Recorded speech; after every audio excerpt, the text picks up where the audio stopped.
Now, let's first demonstrate how you would use this on a superficial wound or a wound that doesn't have much depth. And we're going to be using our model here. But also, again, anytime you're doing a dressing change, you're going to have wanted to set up your field with your supplies before you begin. So, and you're going to do that, of course, according to your infection control policies in your facility. But I have my gloves ready. I have wound cleanser. I have my 3M Cavill no sting barrier film that I'm going to apply to the peri-wound skin for protection. And then I have my dressing size selected based on my wound assessment and open and ready. So for the purposes of our demonstration today, we're not going to demonstrate cleansing the wound, and but I do want to show you just how you would apply the Cavill no sting barrier film to the wound edges for peri-wound protection. So after you've cleansed the wound and you've dried the surrounding skin, you could either take the 1 milliliter wand applicator and apply it to that surrounding skin and let that dry. You could also use the spray version of the product, and there's also a 1 milliliter wipe. And that's going to help protect that surrounding skin from any excessive moisture that surrounding skin might be exposed to. Okay, let's move those materials out of the way so I can show you the Tegaderm Alginate AG dressing. Now there's two ways you can apply it to a wound that doesn't have a lot of depth. You can either take a wound that's fairly close in size, place it into the wound, and just fold in the edges. Because again, you don't want more overlap than about 1/8 of an inch, all right? So you just kind of fold it in. My model's slipping a little bit here. Fold it in to the edges, and then you would cover this with your cover dressing. And we're going to be talking about cover dressings in just a moment, right? So that's one method. But I generally prefer, based on the size of my wound, to actually cut the dressing and prepare the dressing so I get a little bit more accuracy in the size. So what I've done is, based on my wound measurements, I've gone ahead and cut that dressing, and you can see there's hardly any overlap, a little bit of overlap around that wound, but no more than 1/8 of an inch. So at this point in time, I can go ahead then and put my cover dressing over the top and be confident that as that drainage is absorbed into the alginate dressing, that's going to swell a little bit, shrink down into the wound, and not really threaten those wound edges. But I know also I have my Cavill no sting barrier film applied, so that skin is very well protected. Okay, now I'm going to just remove that for a second so it doesn't fall out, and then we're going to go ahead and show how to apply the rope dressing into a deeper wound. Let's go ahead and fill the deeper wound on our model now, and we're going to use the rope, as I mentioned.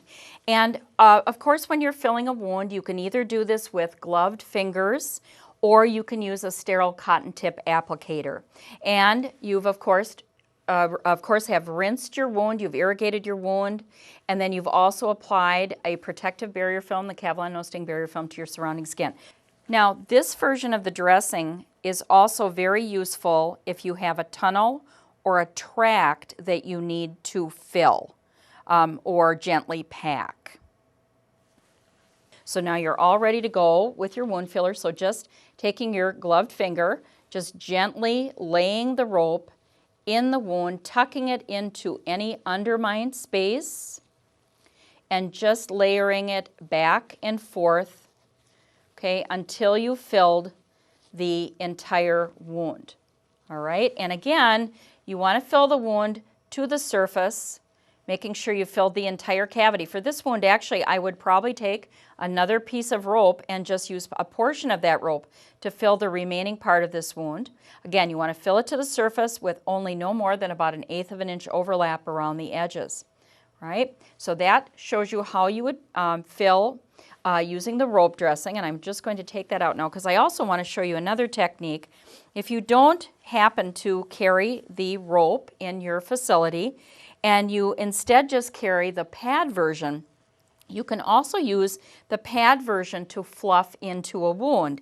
And in this case, you wouldn't cut the dressing, but you would just take the Alginate AG, and you would gently tuck and fold the dressing down into the cavity. Not, never stuffing forcefully, always very gently tucking and folding to get the dressing into the wound and completely filling the wound. And this is actually, with the 4x5 dressing, a very nice fit for this size wound. And then at that point, you can apply your cover dressing. And that may be, for more moderate drainage, you may be able to use just a simple composite dressing, such as a Metapore Plus pad. Again, in this area of the body, a lot of times a barrier dressing is a very good choice.